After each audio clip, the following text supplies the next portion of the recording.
Hey guys, welcome back. BDCKR here. We're back with Season 8, Episode 31 of our weekly Q&A videos. You had a note. That was a very pregnant pause. Yeah, you added a note before we start. Yeah, so... Did I say hatted? It's like a double past... Oh my god, you had a note.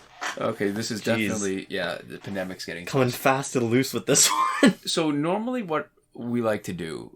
What I like to do, it's really my preference, is that when we do a new multiplayer team or we do new variation on a previous team, is to, before we introduce it, we have a video sort of showing a couple runs, describing what the principles are behind it, why it might be an improvement on what came before, why we made the changes that we did, you know, just talking theory and then demonstrating why the team setup is good and then the kind of play that you need to do to make the most of it and what things you need to watch out for, where your vulnerabilities are. Yeah.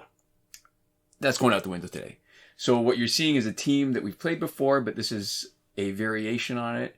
And I think I didn't want to hold off on it until we had a chance to make that sort of discussion video because that's going to take us a while. Mm-hmm.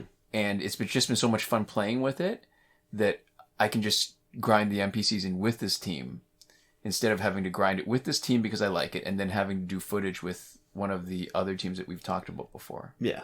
So we've got a new team today. You can check it out and see what. So I think the fun thing is that this is intentional. Normally we show the gear loadout before we start. This run of, I think, 5 ultimates. Mm-hmm. So we'll do 5 ultimates. We'll see how long it takes us to get through the questions. Yeah. If we can ramble, we still will. If we can't ramble, then maybe we'll just let you watch the end of it because it's actually pretty cool. I like this team because it's you can see on the screen. It's Lucian Urbane, Batgirl Prime, Hawkgirl Prime. There's definitely vulnerabilities and weaknesses that have come about using this as a one-hit TKO team. Yeah. Because of all the revives. So I don't think you finished your thought. You said normally we show the gear at the start of the... Oh, and this time we're not. So now we're going to make it a little bit interactive. So yeah, my mind is totally... You're jumping around. Yeah, that's okay.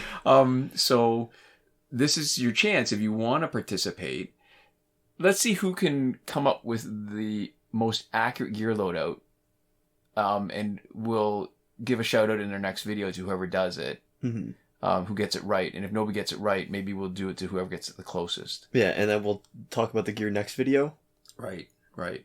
And I think you may not, it'll be difficult because I think the main star of it is Luchador Urbane. Luchador Urbane is going to be doing most of the damage and most of the stuff, so it'll be easy to guess what's happening. So you have to really be paying attention when the other characters are in for the effects that are happening to figure out what's what. I'll say for whoever's closest, we have some leftover bundles for racial justice and equality that had a ton of games in them. Ooh, okay. So whoever wins will also give the opportunity to pick up one of those.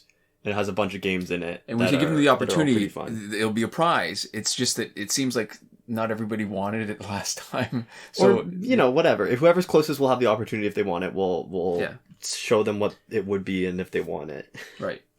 So there we go. That's a little bit spice just to make it a little more potentially appealing. So there we go. Anyways, getting into our first question. This one comes from Chidubem. Modilim, as always, let us know. Yeah, and I'm curious too. Yeah, if there's some sort of if there's some sort of background that this name comes from, like what language is it from? Yeah, maybe what country? I'm curious because it's not the kind of structure that I'm used to seeing. Yeah, a lot of times I can sort of guess.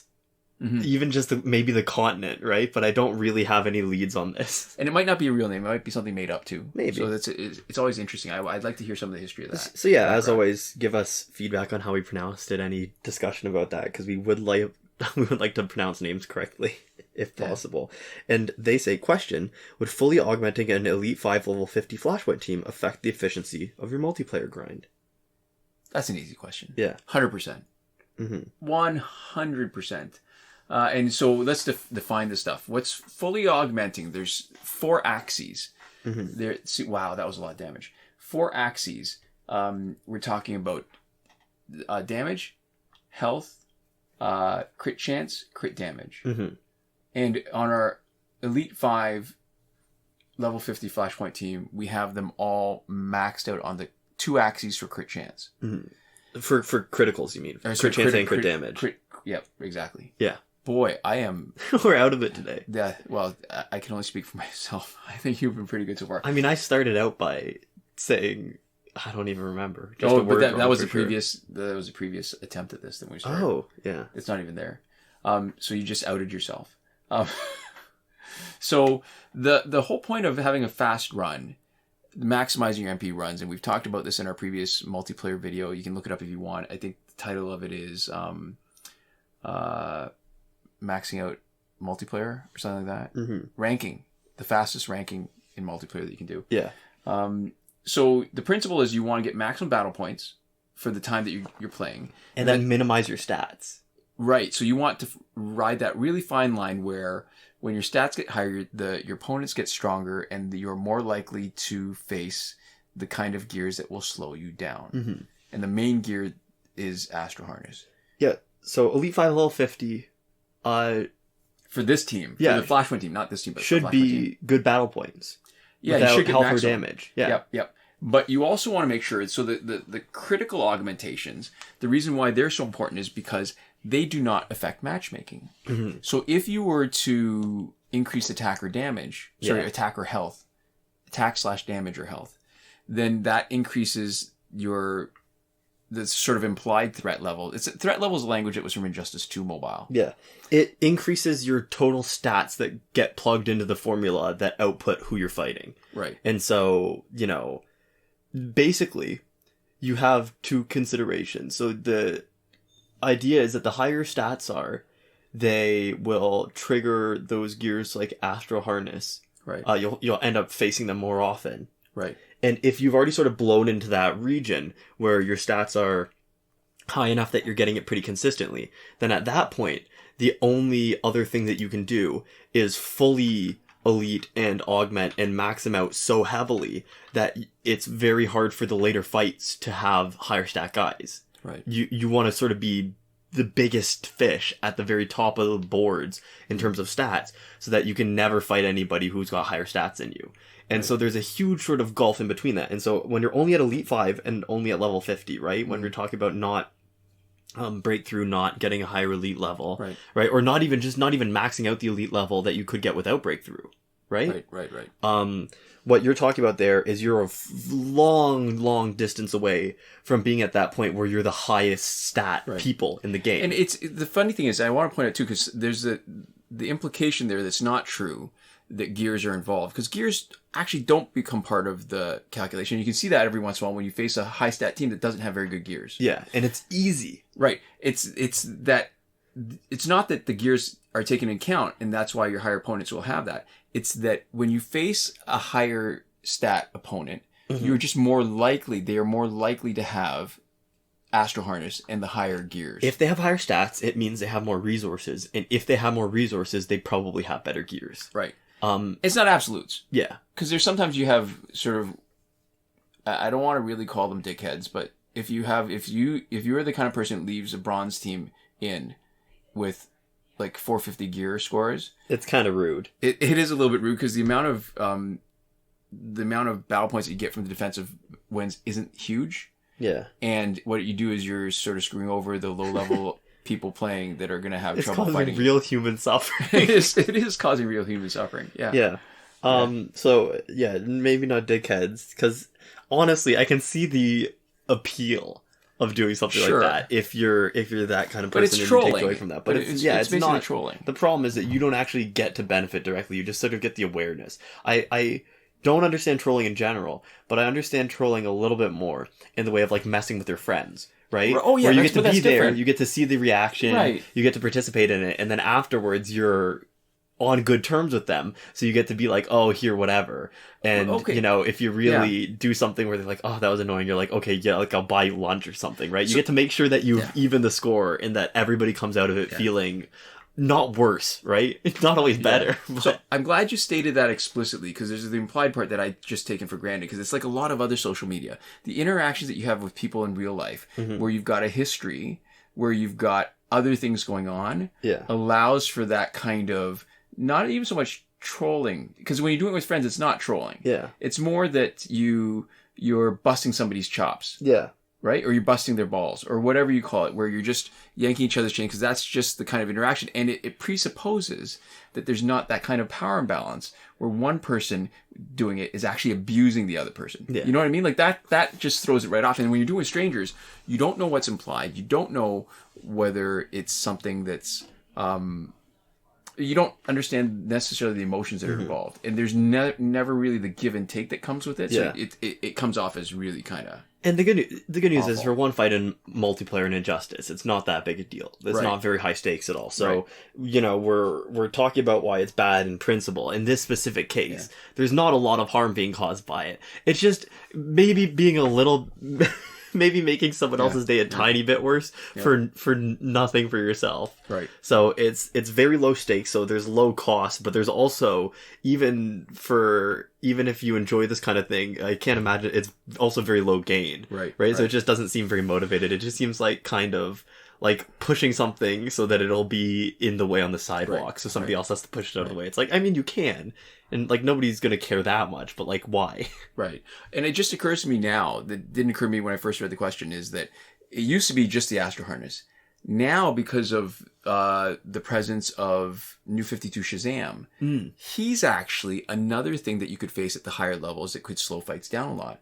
Because if he comes in and his passive is, if he's at least Elite 3, his passive has been maxed out, and he's in first slot, and you don't one-hit KO him, which is very common actually that you don't, because his health pool is so big, that what happens is he leaves, comes back, invulnerable for, I think, 21 seconds. Oh my god. So you're adding a bunch of time where there's a chance that you lose the fight because he's invulnerable and just doing damage to you. Yeah. Actually, if you really want to troll somebody, but you know you're doing it at a higher level, is give New 52 Shazam first slot. Yeah. Give him Necron Scythe so that when he tags back in and he's immune, invulnerable, for 21 seconds, he's doing a butt ton of damage because it's all augmented by Necron Scythe and he's got low health.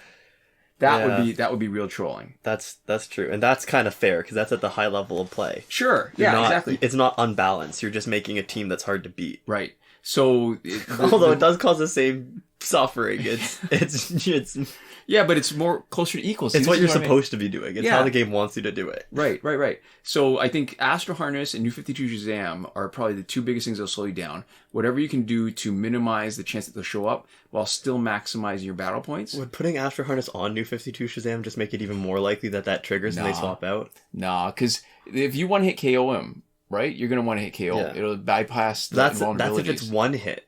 Yeah. What if it's a special that is made up of any plinking stuff?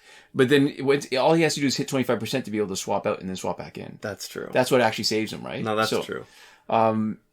Yeah, so I think you actually maximize if you put Astro Harness on somebody else. So you put Astro Harness on Catwoman, Batman Ninja Catwoman, so she tags out, comes in immune, and able to do her boosted damage, right? Yeah. Boosted damage and power drain and life drain and whatever. Yeah.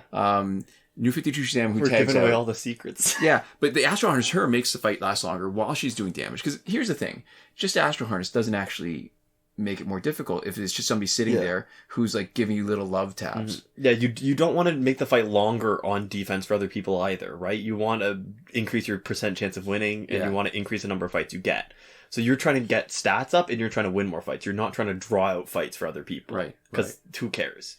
I mean, some people do. I guess but so. Drawing out fights, God. Remember when, before they made changes, when gear was first introduced, healing would stack. Miserable. So all those heals on Special 1, you could stack it on somebody.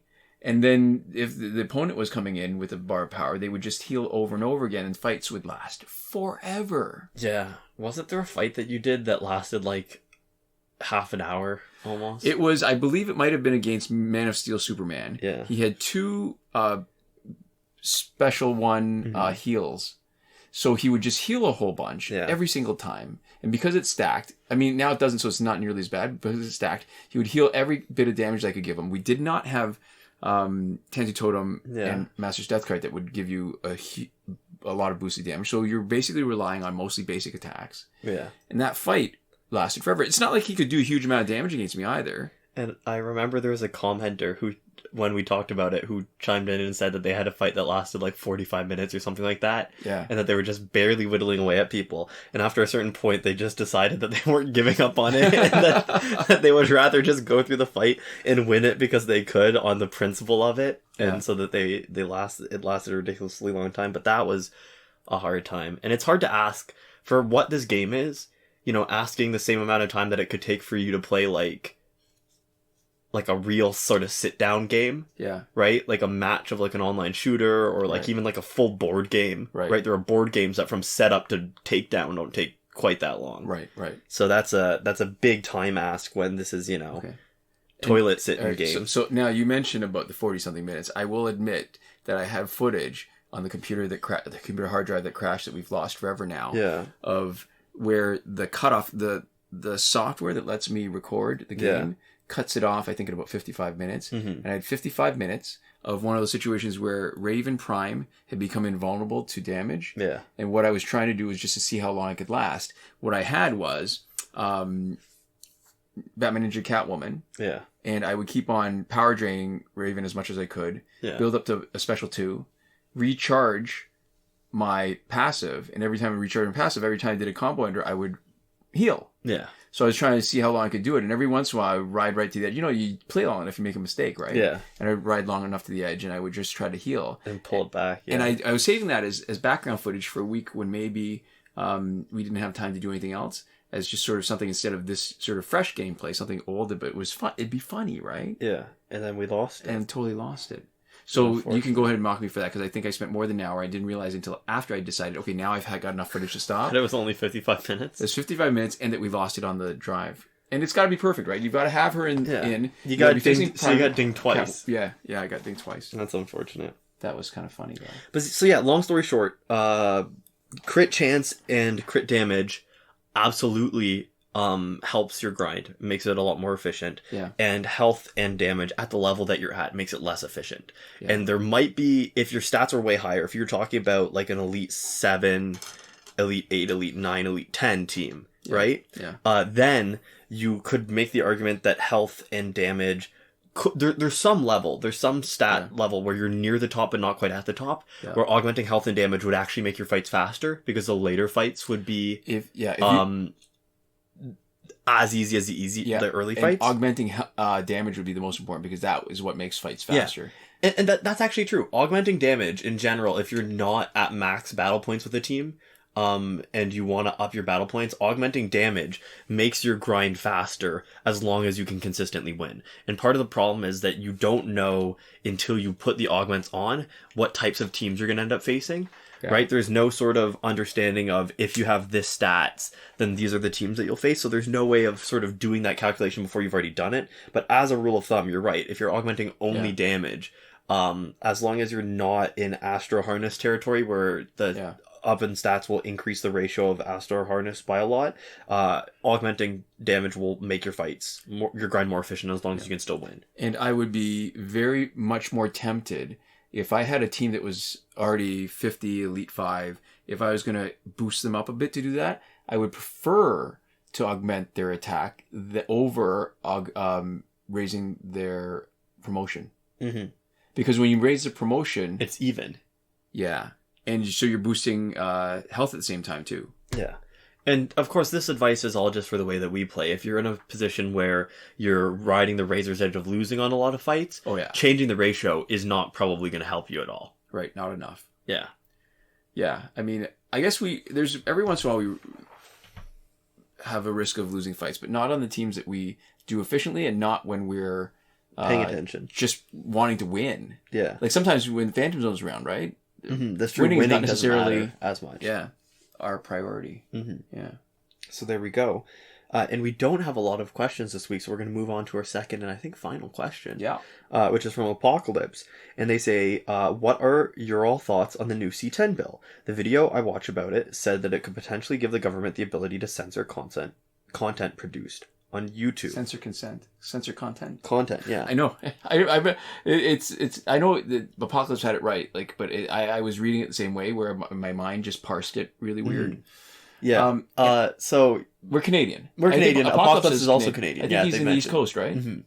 Or they're on the East Coast. They mentioned because they had lived in both the U.S. and Canada in an earlier comment. So what's interesting is that this was a week and a half, or sorry, more than a week ago. We could have actually included this question in last week's if we'd been doing it right up, made an adjustment right up to the last minute. But I wanted to read a little bit more about it. Yeah. And I think I will, this is going to be, I'm hoping this is fair use. This is an article from Michael Geist, who's a well-known lawyer whose position has always been, he talks a lot about the online stuff like privacy. Yeah. Do you want to link it in the description? Yeah, I'll link it in the description.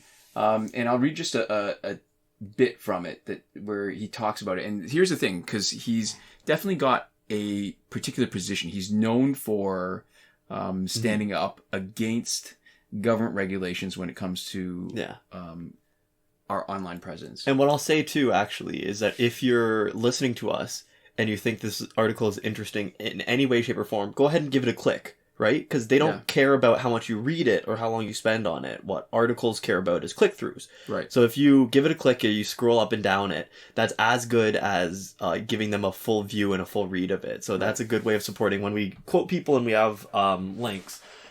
So just dropping onto the site gives them all the ad revenue and everything that you'd get from a full watch anyway. So that's a good way of supporting those voices that we're talking about here. So I'll quote from the article. Canadian Heritage Minister Stephen Guilbeault tabled his Get Money from Web Giants Internet Regulation Bill this morning. As expected, Bill C-10 hands massive new powers to Canada's telecom and broadcast regulator, the CRT, to regulate online streaming services, opening the door to mandated CanCon payments, discoverability requirements, and confidential information disclosures, all backed by new fining powers. Given that many of the details will be sorted out by the CRT or CRTC, the specifics will take years to unfold. In the short term, the bill creates considerable marketplace uncertainty that could lead to reduced spending on Canadian film and television production and delayed entry into Canada of new services. Once the policies are in place, the end result will be CRTC-approved versions of Netflix, Disney Plus, or Amazon Prime, in which the regulator decides how these services promote Canadian content to their subscribers. Yeah. So this is interesting. Yeah, it's not black or white. My first sort of thought about it is that that's hard, because when you have streaming services, you know, a lot of times we have it's a big thing and it's very well known if you watch it on YouTube that different regions have different stuff. Sure, right? Netflix, right? Yeah, it's region locked. And that's the thing that you'll hear about a million times if you watch any YouTube that people are sponsored by VPNs. They'll talk about how you can change your region with them and watch every streaming platform from every country's offering. Right. And so the part of the problem is that... So you're talking about enforcement. Like, your part of implementation enforcement, that's what you're sort of leaning towards that, right? Because there's different issues. Well, I'm leaning towards how it's going to affect the consumer. Okay. Right? Mm-hmm. So in terms of how it's going to affect the consumer, and there's also a lot of stuff where Canada as a market is pushed into a lot later than the US, where US gets stuff first. And I know a lot of countries that aren't Canada or the US, you know, a lot of places are even behind Canada, because we're a relatively large market, right? But there's places that will get stuff first and that Canada can often lag pretty far behind for one reason or another, and it's just because of, you know, differences in licensing, differences in regulation and all that stuff. Right. And so adding another layer on top of it does run the risk of, especially if you have to promote Canadian content, right? Like YouTube. If YouTube had to change its recommendation algorithm specifically for Canada so that it has to promote more Canadian content, what does that look like? Am I going to get the videos that I want to watch, or am I going to have to get pushed a lot more Canadian YouTubers? Right. For what? Right? How is it going to do that? I guess the principle... So, I think there's not a great argument, or there's not much of an argument to say that this isn't something they could do. They have... This is the kind of stuff that is done. They can tailor it to individuals. They can tailor it to the market. I think in terms of execution, because of the presence of the availability of VPNs, it'll be hard to enforce. To the degree that most people don't use VPNs, that this is something that's realistically possible. And whether or not you can enforce it, it's that extra layer. You have to take an extra step of doing stuff to get there. A lot of users won't. And, you know, if your only way of accessing a platform, if they just don't bring it into Canada, part of the thing is that for stuff, it's not always just VPN. Sometimes, you know, you have to buy the service in the first place. Right.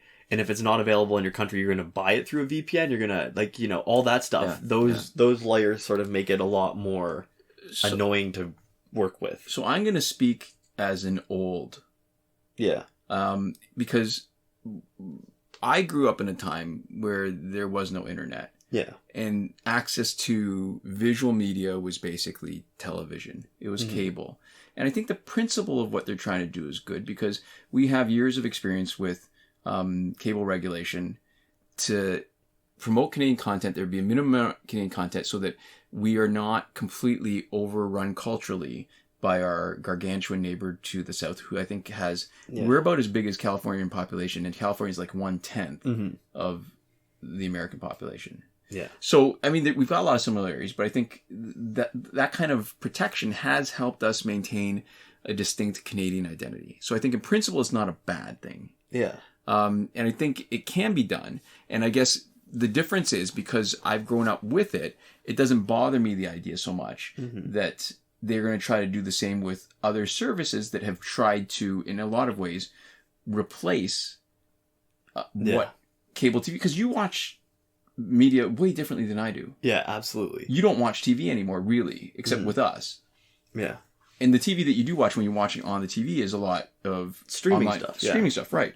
So your perspective is that you've grown up with basically a free-for-all. Yeah. And it's that shift. It's this change in expectation. You know, like it's a lot of like games almost too, right? Yeah. Like when you do something a certain way and then you change it. It's like when you nerf a character. That's way worse than if you start off and make them crappy and then you improve them. Yeah.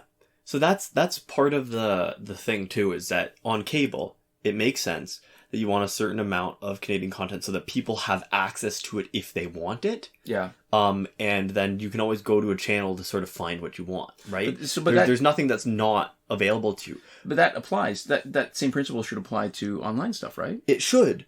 But that's the thing, is that what we're talking about is that it makes it easier to seek out Canadian content if you want it, and to make sure that there's a space for it and that it's available. When we're on the internet, there already is a space for it.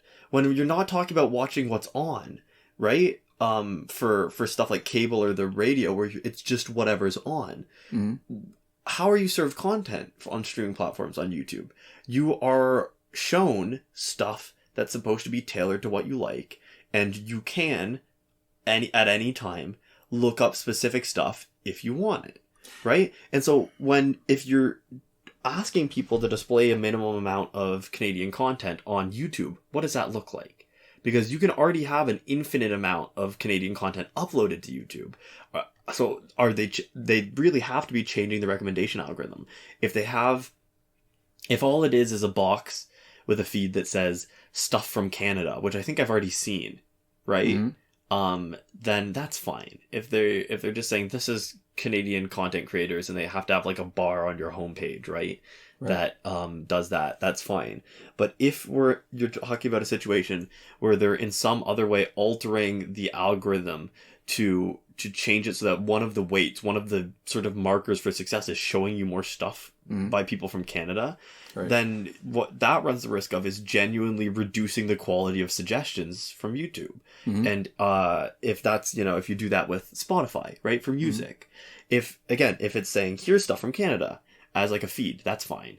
If they're saying, hey, change the weights of your recommendation algorithm so that you're more biasing towards Canadian content, then I'm going to be shown crappier music. Or not necessarily crappier music, but I'm going to be shown music that is less tailored to what I want to listen to and more tailored to stuff that also happens to be from Canada. And that's the issue that I would run into, is that if you're compromising the quality of the service. Yeah, I guess. See, and again, maybe it's because I've grown up with it and I've been used to it, because I see parallels in radio, for example, that the only reason a lot of Canadian acts actually even survived and made it was because of the CRTC regulating content on radio stations. And as you're talking about that, it occurs to me that there's, other previous kinds of media sources. There was a natural kind of geographical limitation, right? Yeah. Radio station, unless you live near a border town, you would be limited to Canadian stations. Yeah. Canadian stations, as a broadcaster, had an obligation to play a certain amount of Canadian content to justify the American stuff. And that holds true for Canadian TV stations, too. But when you buy a cable package that includes American stations, then the broadcaster is the cable it's not just the stations anymore. It's also the cable provider. Yeah. And they're not really a broadcaster. I'm just sort of lumping them in, and my use of language I think is imprecise. But there is an obligation for the people who you are paying for providing you the service to do a certain something, whether it's not only just the Canadian content. Yeah. It's also giving some of their money to the CRTC to support what they're doing, and so they can distribute it to Canadian content creators. Mm-hmm. Now it's online stuff. I mean, that's a term that we use to cover everything, but it used to be TV producers, movie producers. Yeah. I guess, would it be, who would do the music stuff? I don't know. Some of that money would go towards supporting Canadian music too, and I don't know how. Yeah. So I definitely want to support Canadian artists. Don't get me wrong. I mean, what I'm talking about here too is the change that we're talking about is something that would theoretically direct within Canada more eyeballs to our stuff, right? Yeah. And so the fact that we would potentially, and not by any meaningful amount, we don't have big stakes in it, right? But the fact that we are the people that the change that I'm talking about as a bad thing would potentially benefit. It's meant to benefit. I think should say something. Where I think. The problem is that there's right ways and there's wrong ways to do it. And I think what I don't trust is the government to be internet savvy enough to do a good job with it. Right? Okay. So, you know what's even funnier? Like, we're talking about it in terms of the principle, which that's not actually where the controversy is, I think. Yeah. It's that, okay, so here's the thing. The way they introduced it, because I think I can agree with you that there's going to be, sort of two main perspectives about the principles. Mm-hmm. We both think in the underlying principle is good. Yeah. But broadly, the execution potentially, I don't mind it, and you've got some qualms because of the way you're used to consuming your content. Yeah. I think there's a lot of ways to screw it up. Sure. And what's interesting is the controversy is about specifically the legislation, how when it started, there was an exclusion for individual uploaders to be exempt. So these requirements for content, these requirements for sending money to the CRTC, they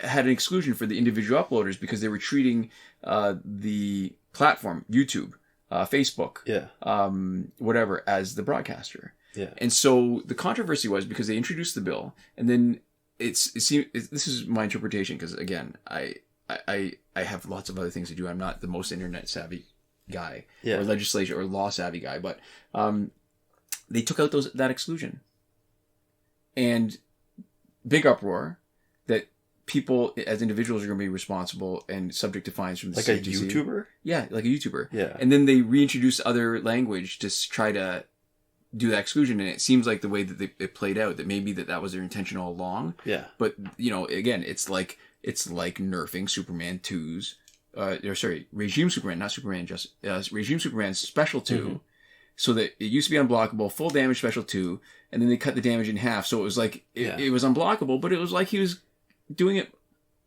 blocked. It was the same damage as what it would have been if it had been blocked, so you might as well just not even make it unblockable, give him full damage, so at least there's a chance that it's better. That he can do full damage. Yeah, so the good news about that is, we look at the stuff that happened on the internet that people were mad about, right? So, like, we had Soap and Pippa. We had Ajit Pai and the net neutrality stuff. Oh my god, right? It was awful. Yeah, terrible. The problem with that stuff is that's all enforceable. And so you sort of have to have an uproar about that, because they can actually put that into place. They can do that and they can enforce it. The good news is that if you're talking about finding individual YouTubers because they're not putting Canadian content up, right? That's ridiculous. If you're talking about like that type of thing, if you're talking about that language would never be enforceable in the real world. So the good news about stuff like that is that when I see something like that, I go, that's ridiculous. That would destroy YouTube. YouTube would be an unusable platform. And you can't afford to put in a law that says nobody can access YouTube here. You know, something that big is not something that you could actually go through with in any meaningful way.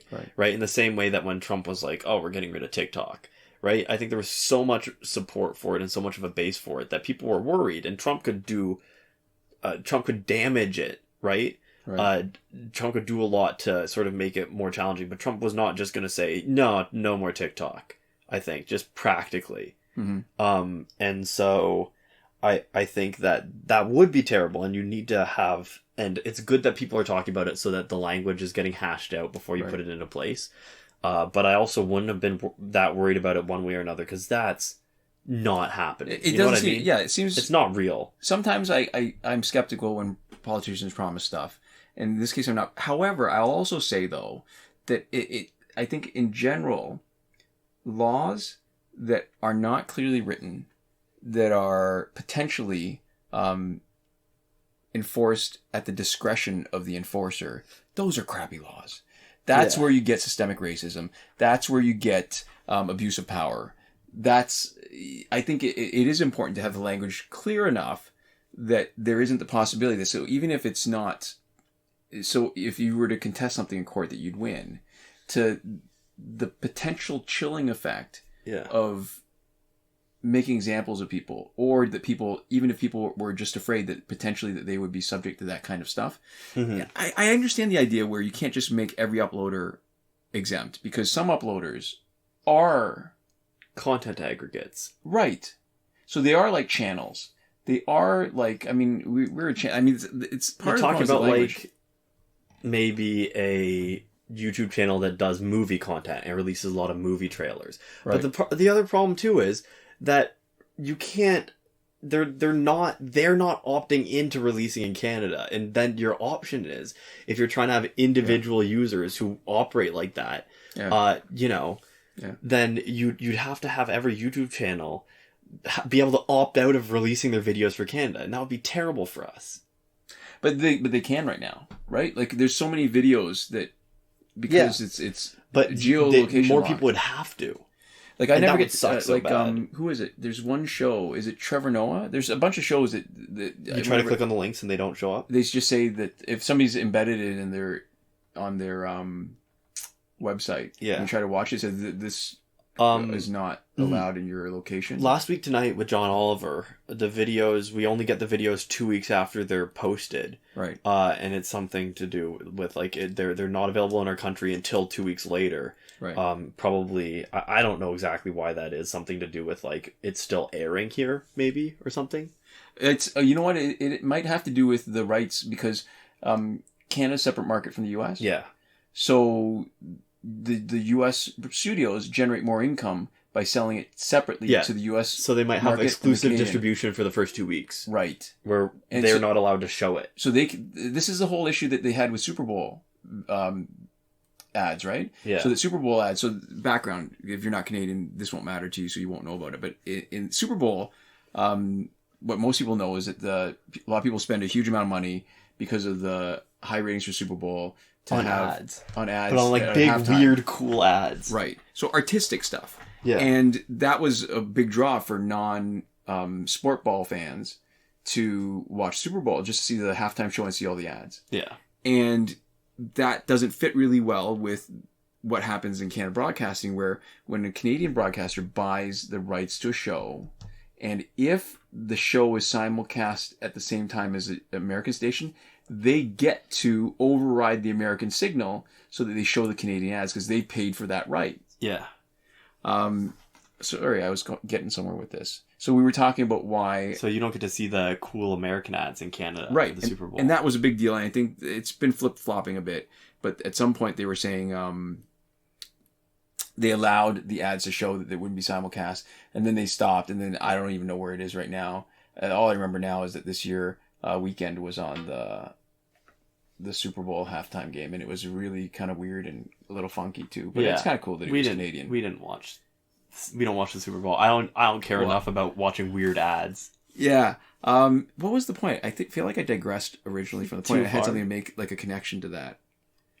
I don't remember. All right, so I guess the point is that there are going to be people who are working like channels, And Yeah. it probably makes sense that if you're going to be using YouTube as a platform, but you are acting like a bigger, like let's say CBC was doing it, Yeah. or CTV, like these are Canadian networks, then it makes sense that they don't want to leave it so that anytime CTV uploads on the YouTube that they're exempt from this, right? Yeah. I think part of the problem is that if you're just restricting that to people who make stuff in Canada, to Canadian creators, and we're sort of self-enforcing, then I don't care, right? Because if you want like a Canadian YouTube channel to upload at least a certain amount of Canadian content, that's not going to affect any Canadian creators because We're Canadian. Yeah, all of our content is Canadian content, right? Right. But if you're trying to apply that as a blanket rule to everything that's uploaded on YouTube, even if it's like, what the equivalent of an American network, right? Whatever they think the YouTuber equivalent is of that, then the problem is that you make them potentially have motivation to opt out of providing their content in Canada, and then YouTube, which as a general rule of thumb, there's not a lot of content that's restricted from here other than stuff that is from TV, right? Right. That tends to be stuff that has licensing from an external platform that's not YouTube. Usually everything else is here. You run the risk of having Canadian YouTube be so much smaller than the rest of the world for like no good reason. Right. So if we have to, I guess, breaking down, because we've wandered around, I should say I've wandered around. I've wandered more than you have in terms of just the idea. So I think the idea of doing something is not necessarily bad. I think the execution is possible. They've shown it already with other kinds of content. Yeah. The principle of having money going back towards Canadian cultural endeavors from this platform, I think it's a good one. Mm-hmm. It's a matter of hashing out how much money and where it's going to go. Yeah. Right? I think promotion of Canadian content. What platforms it applies to, too. Well, it'd be the bigger ones, like YouTube, Facebook, Netflix, because what they're doing is they're supplanting the cable companies and the broadcasters in terms of supplying content. Like so they're taking money. Yeah. So, and they're taking up the time. They're more so with you than it is with me, because I still watch TV a bit. Mm-hmm. Not a lot. Mainly when I'm working out. Yeah. Because I can not pay attention to it entirely. But then I think the idea of promoting Canadian content, the principle is not bad. And I think it's more how they execute it, right? Because your criticism was that potentially that would change the algorithms. It would change how YouTube looked to you. Yeah. And if they actually limited the content instead of just promoting it, that would be a problem. Yeah, well, because part of the problem is that, if it's not easy to ignore, if it's built into what the platform is, then you run the risk of compromising the quality and the integrity of the platform as like an actual usable tool, right? For accessing content. Yeah. So again, like if it's a bar that I can scroll past where it's like, this is the Canadian recommendation bar, and I go, okay, bye now. I don't care. Yeah. But if it's sort of more baked into what it is, then, the company's not going to have a huge, YouTube, right? Only has so much motivation to improve the quality of that product. Their main goal is to just do whatever makes them the most money. And if they go, okay, well, whatever. Right. If I can make somebody sort through stuff for longer, and as long as they don't lose their attention, who cares, right? It genuinely might make it like a worse product. Like Canadian YouTube would be worse than American YouTube, which would suck. And I guess the one thing that people have been talking about is, and I think this is a minor concern and unlikely, is that it might motivate these large companies to not want to work in Canada. And I think that's unlikely. I mean, we've seen that before when I think it was Google that made the threat against Australia. Yeah. About, I can't remember even what Australia's requiring. Or maybe it was it Facebook in the UK? There's somebody that was threatening it. Somebody somewhere. And then they realized after a lot of pressure that they couldn't sort of wall off a particular country. Mm-hmm. Without it costing them too much, and they relented. So, but you talk about services like YouTube Red, and like Hulu, and a bunch of streaming stuff. The more red tape there is, it genuinely does. There is a risk of stuff not coming to Canada properly, to different extents. So it's not necessarily like it's another con in the bucket, right? The harder it is, the harder it is for a company to work with this. Right. the more likely they are just to not do it. And if it's just like, if they're just skimming money off the top, there's also a chance that services are just going to be more expensive in Canada. Right. And that's not 100%, but if there's no motivation for them, the companies coming in aren't motivated with our best interests in mind, right?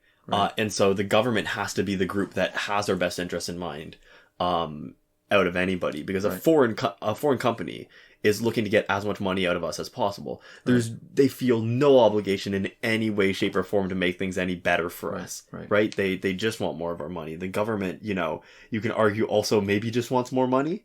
Yeah. But the government is the only group that has any sort of bargaining power here that might theoretically want what's best for us. Right. And so if they just say, hey, you need to give us money so that we can support like Canadian YouTubers, right?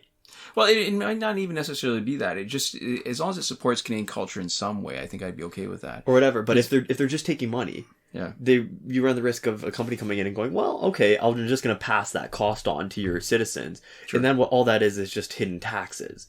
Right. Sure. And but we see, here's the difference. It's the difference between living with it for years like that versus feeling like it's a change. Yeah. And I will say that what's funny is we spent more time talking about what matters to us than what the biggest controversy is. And we've mentioned it as just sort of a summary, is that the key is, does this apply to individuals? That's where the big brouhaha was. Yeah. And I think it's unlikely to be that as bad as the critics are saying. But I do agree that you really need to clean up the language enough so that you're not, there's no uncertainty about what it applies to. Yeah. And I do want to, the one other thing that I say, and I'm really biased this way because I like the idea of Canadian content, because what they do is the money that goes is used as grants to support productions. And I'll tell you something. There was Canadian TV that would never have existed if it weren't for that. Littlest Hobo. Oh my God. Terrible. And Littlest Hobo, if it hadn't, maybe this is overstating the benefit of it, but Littlest Hobo and other Canadian TV shows introduced or gave jobs to a lot of Canadian actors and producers and directors. Yeah. And one of my favorite shows of all time was the original Kevin Sullivan production of Anne of Green Gables. And that was built on a foundation of all that went before it. The actors that had been in... Megan Follows had been in Littlest Hobo. She was in Matt and Jenny, too, which was another Canadian show that was pretty bad. At least my memory of it was pretty bad. Yeah. And but Anne of Green Gables was spectacular. It was a great adaptation of the book. Yeah. I loved it. I remember watching it over and over again when I could on TV, because VCRs did not... they existed, but we couldn't afford one. Yeah. And I think that, to me, is the best... Something like Anne of Green Gables is the best argument for this kind of legislation to support Canadian content. That's true. And if you have to have rules, like if more people are filming stuff out of Toronto and Vancouver, that's not a bad thing, right? On streaming platforms. Like there's a lot of ways in which it could be not the worst, right? And that we don't mind, and that we generally support the principle. That's it. I'd forgotten about that. Those grants and the fact that it's Canadian content means that people would be more tempted to do work, to film stuff. Yeah. Yeah. Which is like, Suits was filmed in Toronto. The Expanse was filmed in Toronto. Amazon Prime's The Boys is filmed in Toronto. Right. And then there's a bunch of stuff filmed in Vancouver, right? Right. But, all that, and if that counts as CanCon, right, is stuff that's made in Toronto by Toronto. Right. It needs a certain amount. Like, I don't know the formula for whatever the rules are. Yeah. But if that's what it is, I don't care, right? I'd love for more stuff to be shot in Toronto. I think Suicide Squad was shot in Toronto. It was. Yeah. It was. I would have liked Suicide Squad to be a better movie, but that's another story. It gave people jobs. Yeah. Whether or not it was actually a good movie. The money came into the city either way. But yeah, so definitely we're not just negative on it. And I think we don't have enough information. And there just isn't enough information for the bill in its current form. Yeah, and it's in progress. So stuff is happening, so we're happy about that. So, mixed. I guess that's our thoughts on it. Yeah. To finish up, I'd like to give a shout out to Eliza I Want Bands Caton. We reminisced about silly bands, those little, when I was in like middle school, the little like rubber bands. Oh, we have a story to tell. Well, maybe not. We're out of time. We'll save it for a future week. That was such a good story. I'm going to trade her some silly bands for a book. Oh, cool. This shout out was House of Leaves. I don't think I know. I think it's Marcus Zuzak or something. Okay. Maybe not. But yeah, House of Leaves, it's supposed to be really good. This shout out was brought to you by elastic bands that make shapes with them. He's the guy that wrote the Book Thief? Then no, it's somebody different. Okay, yeah. Okay, yeah, so I was thinking about that. I just pulled the name then. That's not the right name. Okay. House of Leaves though. All right. And we'd also like to give a huge shout out to all the lovely people who support us on Patreon. That would be Consul Peasant and Edwoon at the top tier last word. Mohammed Albshaiti at the Your Message Here tier. Shawn, Farrell, Daniel Simonson, Aaron Maule, Michael DeVries, Brandon C., Irvin Ruiz, Eddydoo, who support us at the credited level.